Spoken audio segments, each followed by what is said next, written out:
तो ये चलता रहा, मैं बहुत बीमार रहने लग गया। ये लोग घूमते रहते थे टूरों पर, मैं लॉन में पड़ा रहता था, मेरी डॉक्टर टीम देखती रहती थी, मेरा बीपी, मेरा सिस्टम खराब हो गया।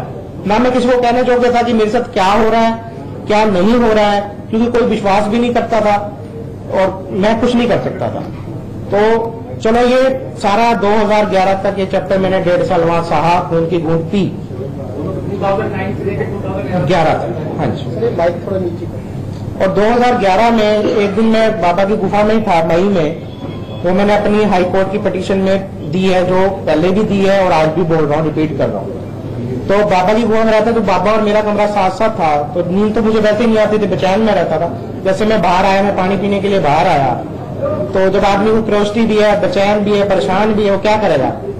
तो मुझे थोड़ी सी हल्की सी आवाज सुनाई दी वहां पे कि कुछ गड़बड़ है। तो मैं बाबा के कमरे के साथ जैसे ऐसे हुआ, तो दरवाजा पता नहीं भगवान ने मेरी आंख पूरी 100% खोली थी, क्या था वो तो भगवान जाने, वो दरवाजा खुल गया। और दरवाजा खुला तो अंदर सारा सब कुछ चल रहा था। वो न्यूड पे सेक्स कर रहे थे।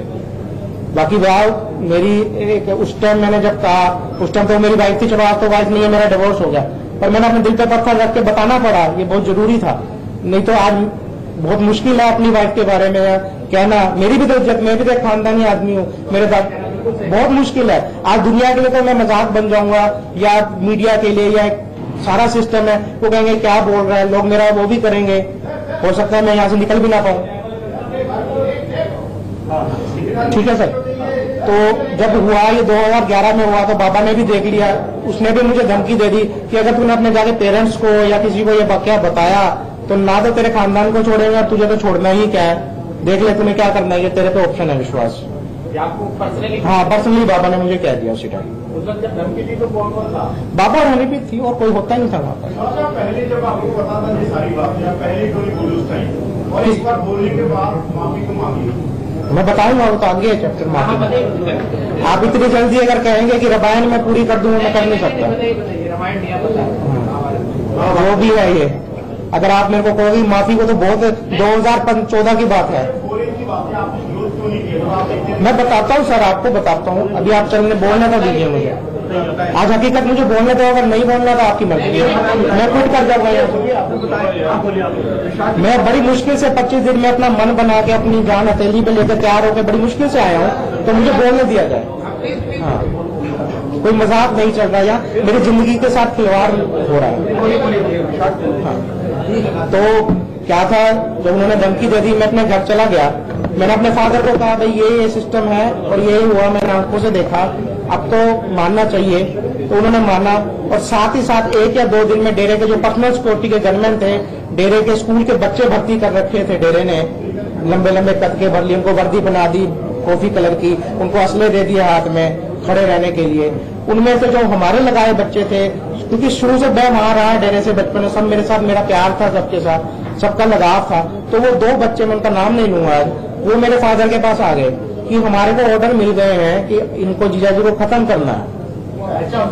हाँ मारने का ऑर्डर दे दिया है, पर हमारा दिल नहीं मानता है कि हम इनके साथ रहे हैं, हम इनकी नेचर जानते हैं, हम तो नहीं करेंगे, हम नहीं करेंगे तो थर्ड पर्सन करेगा तो है, पर हम इतनी हेल्प कर सकते हैं, हम इनको चुप चुपाते यहाँ से निकलवा दें, अगर आप तैयार हो इनको निकालने। तो मेरे फादर ने ना कुछ, हाँ मैं अपनी कोठी में ही था, तो मेरे फादर ने ना, जब उनका, मैं इकलौता लड़का हूँ, कौन मार रहा है, आपके भी बच्चे हैं, आपके बच्चे के बारे में कोई कहे कि वो तेरे को मार देगा, तो और भी इतना शक्तिशाली आदमी, क्या आप उस टाइम को सोचोगे, अगर भाई इसको काट निकालो यहाँ से, जो होगा देखा जाएगा। तो मेरे को और मेरी मदर को और मेरी फैमिली को उन्होंने निकलवा दिया रातों रात, और मेरे को, मैं पंचकुला आ गया। पंचकुला मेरे मामा जी रहते हैं, उनके पास आ गए, तो उसके बाद हमने मकान किराए पे लिया 11 की जुलाई में मैंने डेरा छोड़ के पंचकुला आ गया।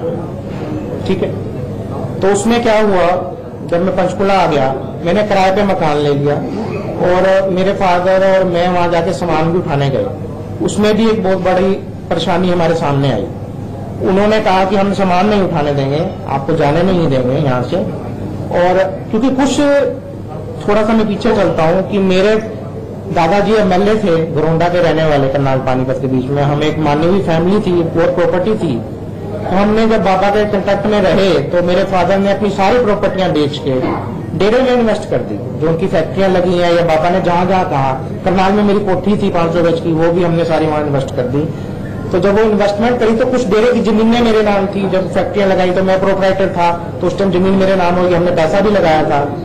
तो कुछ रजिस्ट्रियां मेरे नाम थी, कुछ फैक्ट्रियां मेरे नाम थी। वो कहने लगे पहले आपको ये हमारे नाम करानी पड़ेगी अगर यहाँ से जाना है तो।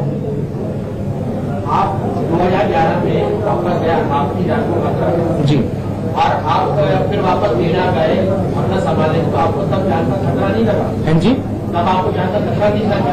कुछ मेरे कागज थे, मेरे बिना वो मेरे फादर नहीं ला सकते थे, मुझे जाना पड़ा। हाँ, तो आपको उस दौरान बताया? उन्होंने सिर्फ ये कहा कि आपको ये रजिस्ट्री करनी पड़ेगी। वहाँ एक राकेश साधु है, डेरे का बाबे का राइट हैंड है, वो आज भी है। उसने मेरे पास एक पिस्तौल भी रख दी कि अगर आप रजिस्ट्री नहीं करा के जाओगे तो हम आपको जाने नहीं देंगे। तो मेरे पास कोई ऑप्शन नहीं था। मेरे फादर पापा कहने का जो आपने नाम कराना है, कोई एक्स्ट्रा भी कुछ नाम कराना हम करा के जाने। उस डेट को हमने रजिस्ट्री कराई है, तो वो कहता वो रिकॉर्ड पे है। वो डेट मेरे को इस टाइम थोड़ा ध्यान नहीं है, कोई बात नहीं, 15/7, ठीक है। तो वो हुई, तो उसके बाद चलो हम ले गए सामान। तो उसके बाद क्या हुआ, डेरे ने मेरे मकान के बाहर एक 4-5 बंदों की टीम बिठा दी, क्योंकि मेरे घर के सामने एक पार्क था, 15 सेक्टर में मैं रहता था, पंचकुला में। तो टीम बिठा दी जब उन्होंने, तो वो क्या करते थे, जैसे मैं घर से अगर निकलता था, सारा दिन तो घर में भी नहीं रहा जा सकता, मैंने एक पर्सनल PSO रख लिया जाते ही, कि मुझे पता था ये काम होएगा, गड़बड़ होएगी। मैंने पर्सनल PSO रख लिया। तो एक आधी बार जैसे मैं कभी 2 या 4 दिन में थोड़ा सा जब मार्केट तक ही जाना है, कोई सामान लाना, तो मैं देखूं कि मेरे पीछे मोटरसाइकिल मूव कर रही है। तो मुझे शक हुआ कि बंदे तेरे पीछे हैं। मैंने गाड़ी रोकी तो वो भी रुक गए। तो ऐसे करते करते एक दिन मैंने देखा कि 2-3 मोटरसाइकिल हैं, और मैंने फिर SP को इन्फॉर्म करके 7 बंदे अरेस्ट करा दिए डेरे के। हाँ, अरेस्ट हुए, DDR कटी है, सब कुछ हुआ है। अरेस्ट हुए तो SP ने मुझे बुलाया, और उनके पास से एक डायरी पकड़ी गई जो लिखित थी, पीछे रिकॉर्ड था। डायरी वही चल रही थी, बंदे डेली बदल रहे थे, मतलब जॉब लग गई उनकी। उनको पूछा गया, उनके गले में लॉकेट था, अभी आप इनके पीछा क्यों कर रहे हैं और आप इनकी रैकी क्यों कर रहे हैं? कहते हमारे को तो डेरे ने ड्यूटी लगाई है कि इनका देखना है कहाँ जा रहे हैं, किससे मिलते हैं, क्या करते हैं, वो हम रिकॉर्ड मेंटेन कर रहे हैं। अच्छा, वो डायरी में लिखा था कि आप कितने बजे कहाँ? हाँ हाँ हाँ, अगर मैं अपने मामा के घर गया कि 3:05 उसमें लिखा कि अपने मामा के घर गया, बाजार गया तो यहाँ लिखा है। इस टाइप की वो डायरी उनसे पकड़ेगी। पुलिस ने सीधा कह दिया कि भाई अब तो ये गड़बड़ है, ये इसको मारेंगे और कुछ प्रॉब्लम क्रिएट हो जाएगी बहुत बड़ी। तो गवर्नमेंट सिक्योरिटी मेरे को उसी टाइम अवेलेबल करा दी। हाँ जी,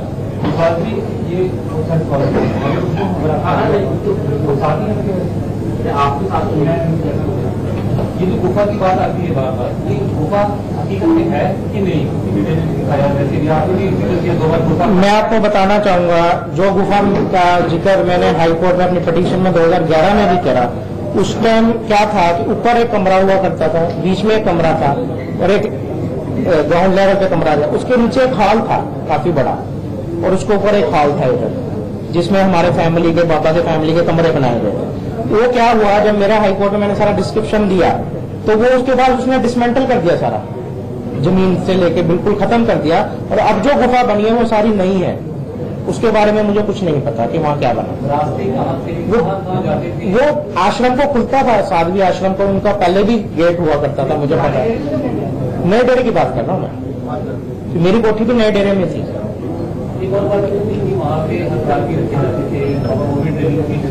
मुझे और हथियार का तो नहीं पता, पर मुझे ये कंफर्म हूं मैं 100% कि बाबा हर टाइम अपनी गाड़ी में कहीं भी मूव करता था तो एक पेटी में एक हथियार हुआ करता था, और जिस भी गाड़ी में बैठता था उसका सेवादार वो पेटी उसकी गाड़ी में रखता था। ये मैं कंफर्म हूँ। चलो थोड़ा शॉर्ट करते हैं, उसके बाद सारा कुछ। और फिर मेरे को सबने सलाह दी कि अगर आपने अपनी जान बचानी है तो आपको बोलना पड़ेगा इसके बारे में, आपको बताना पड़ेगा आपके साथ क्या हुआ।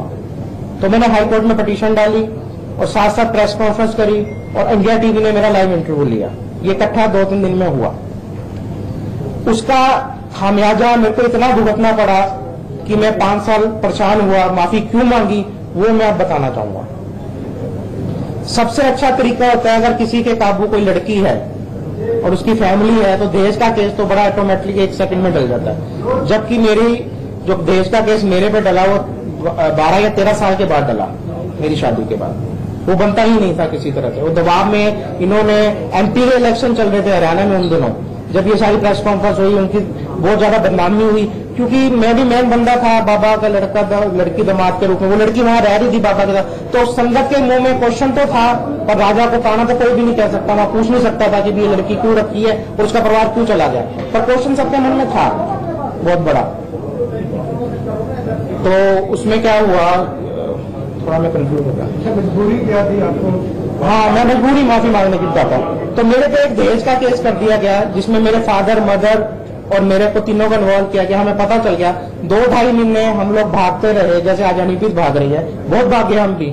हमने भी बहुत ठिकाने बदले, क्योंकि डेरे के इतने फॉलोअर्स थे, हमारे को ढूंढने में पुलिस का इतना रोल नहीं था उस टाइम। और डेरे के इतने फॉलोअर्स थे, खाली बैठे थे, डेरे की गाड़ियां, डेरा का पैसा, किसी का क्या लग रहा है, भागते फिर रहे थे वो भी हमारे पीछे। तो हमारे रिश्तेदारों ने हमारी बड़ी हेल्प करी उस टाइम, पैसा भी दिया, सब कुछ किया। हम तो बिल्कुल रिन्यून थे, हमारे को तो उनसे खाली भेजा था वहां से, बातों कोई पैसा नहीं था उस टाइम, क्योंकि जो था इन्वेस्टमेंट सब वहां थी। तो वो दहेज का केस मेरे पर हुआ, तो 2.25 महीने बाद जाके जस्ट सेशन जज ने या एडीजी ने उन्होंने मुझे जमानत दी, मेरी पूरी फैमिली को, कि भाई ये तो प्रेस कॉन्फ्रेंस का काउंटर ब्लास्ट है, ये डेरे का काम है, प्रेस कॉन्फ्रेंस करी गई है, इसलिए इन पर दहेज का केस डाला गया। वो आप ऑर्डर की कॉपी में आपको दे सकता हूं, पढ़ सकते हैं सर बाद में। मैं वहां से निकला, जो डेरे के वकील खड़े थे, अभी मैं वो कोर्ट रूम से बाहर आया हूं, वो उस टाइम कहते चलो यहां से बच गया, दूसरी तैयारी करते हैं। उन्होंने कहा लिटरली ये बात। मैं और पापा समझ गए कि भाई ये कुछ और करेंगे। थोड़ा सा इसको शॉर्ट में, थोड़ा सा एक बीच में बात और बताना चाहूंगा। जो ये 2.5 महीने का 2.25 महीने का प्रोसीजर था, वहां पे एक सांगला जज आए उस प्रोसीजर के दौरान। उनकी नेचर थी कि भी जो दहेज का केस आता था वो दोनों पार्टी को बुला के कंप्रोमाइज कराना चाहते थे। तो उन्होंने मेरे को भी टेम्परेरी जमानत दे के हफ्ते की, और उस लड़की को भी बुला लिया और मुझे भी बुला लिया, अपने बैक रूम में बुला लिया। उसने पूछा कि हाँ लड़की से भी बोल, क्या चाहती है, क्या सिस्टम है। मैंने कहा, मैंने फोटो में दिखाई दी है, बाबा की लड़की है, देखो लैपटॉप में दिखाई, डेरे की सच्ची सिस्टम। वो मुकर की कहती है मेरी फोटो नहीं है, सब बनाई हुई है। तो जज साहब को भी समझ में आ गया कि लड़की तो बहुत ज्यादा हवाइयों में है, ये काबू आने वाली चीज नहीं। उसने कहा तू बेटा तू बाहर जा। मेरे को कहने लगी, उससे मुझे मेन बात मैं भूल गया, वो कहने लगी, उस लड़की से पूछा भी तू चाहती क्या है, भाई तुम्हारी नहीं बनती तो तुम तलाक ले लो, काम खत्म करो, किस चीज का झगड़ा है। तो कहती थी तलाक तो दूर की बात है, पहले इसको जेल कराऊंगी विश्वास गुप्ता को, फिर ये माफी मांगेगा और फिर हम सोचेंगे हमने करना क्या है। वो कहती तू बाहर जा। उसने उसको बाहर भेजा। मेरे को कहने लगी बेटा ये तो गड़बड़ है सारा काम, मैं देखती हूँ मैंने क्या करना है, तू भी जा। तो जज साहब उधर से आए, हम लोग उधर से गए। उन्होंने क्या किया कि due to some personal reason I can't take up this case. Court session court को लिख दिया कि मैं नहीं ये केस करती। उसको लगा कि भाई लड़का भी सच्चा है और हो सकता है उधर से भी कोई सेट हो, तो उन्होंने वो खत्म ही कर दिया। तो चलो छोड़ते हैं, वो मेरी जमानत होगी उस केस में। तो हम लोग पंचकुला आ गए। इन्होंने क्या करा, मेरे पास एक सीड फैक्ट्री का प्रोप्राइटर था मैं उन दिनों जब मैंने डेरा छोड़ा। उसकी चेकबुक क्या हुआ करती, जैसे 100 की लीव की चेकबुक है, मैं पूरी की पूरी साइन करके छोड़ता था, क्योंकि मैं तो डेरे के साथ बाबा के साथ रहता था, मेरे पास कोई फैक्ट्री संभालने का टाइम नहीं होता था, हमने ससुरों में पापा के साथ रहना होता था।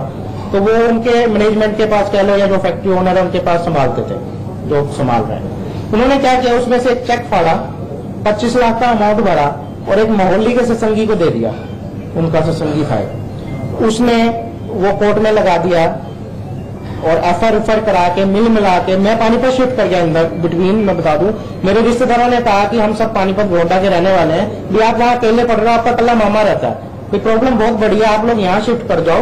तो हमारी सारी फैमिली साथ, अगर कोई जुट पड़े 10 बंदे खड़े तो आपके साथ, तो हम लोग वहाँ शिफ्ट कर गए इन द मीन टाइम। तो उन्होंने क्या करा, वो मुझे पानीपत, एक दिन मैं अपने घर में बैठा था, मोहाली पुलिस मेरे घर पे एंटर हो जाती है। मैंने ही दरवाजा खोला, मेरे घर पे कैमरे लगे हुए थे, मैंने कैमरे में देख लिया कि भाई पुलिस खड़ी है बाहर। चलो दरवाजा खोल दिया, वो लोग अंदर आ गए, कहने लगे कि ऐसे ऐसे ये तो एफआईआर है और इसको अरेस्ट करना है, इसने धोखाधड़ी कर रखी है। मेरे फादर ने उनको सारी कहानी बताई कि भाई ये तो डेरे का काम है और ये तो सिस्टम कुछ और है, हमने कोई धोखाधड़ी किसी के साथ करी नहीं, ना हम इस बंदे को जानते कौन है क्या है।